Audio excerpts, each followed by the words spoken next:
Watu wameshangazwa sana na mkeka na imani ya Elon Musk.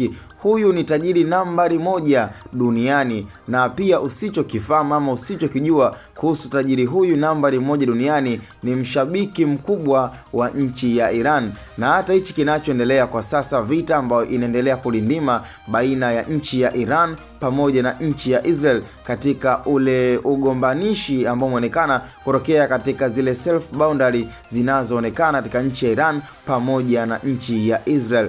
Na kiuhalisia, licha kama amekuwa ni mtu ambaye anaikubali na anaipenda sana nchi ya Iran, unaweza ukajiuliza, lakini hayo ni maamuzi yake mwenyewe. Hatujajua ni kwa nini anaipenda nchi ya Iran na ni kwa nini yeye amekuwa ni shabiki wa nchi ya Iran hata katika hii vita inayozidi kuendelea. Ni kwamba aliweza kutoa mkeka wake, na huu umekuwa ni mkeka ambao amekuwa akitamba nao na akiamini kwamba Iran inaweza ikashinda vita kwa sababu ya hizi fakti zinazoonekana hapa. Nikianza na kwenye upande wa active personnel, yani hapa nazungumzia kwa wale wanajeshi ambao wako full time job, yani wanajeshi ambao wako masaa 24, yani wako active. Sasa hapa ni active personnel ambao ni wanajeshi ambao wako active katika nchi ya Israel mpaka sasa hivi ni zaidi ya wanajeshi 170,000. Hiyo ni takwimu ambayo anatembea nayo mwamba Elon Musk kama mkeka wake ambao ana imani kabisa kwamba ni lazima Israel atapigwa bila ya kuwa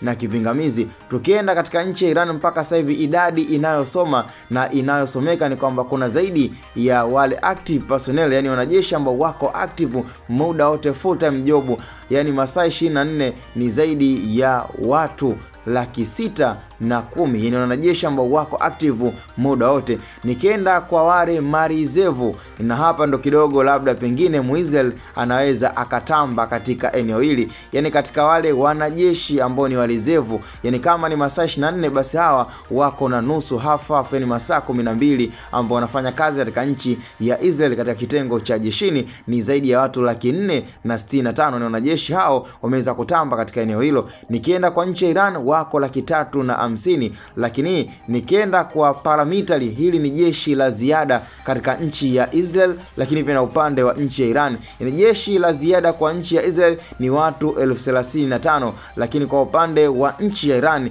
ni zaidi ya wanajeshi 220,000. Hii imekuwa ni kama totally, na umekuwa ni mkeka ambao Elon Musk amekuwa akitembea nao na akiamini kwamba kumekuwa na advantage kubwa sana ya Iran kuweza kumpiga Israel, licha kwamba kwenye upande wa reserve na wanajeshi ambao wako reserve umeonekana wa Israel wakiwa ni wengi sana kushinda nchi ya Iran. Sasa je, kwa takwimu hizi wewe unalipi la kuzungumza ama unalipi la kusema? Hii ni Hatuboy Media, cha msingi tukutane kwenye upande wa comment.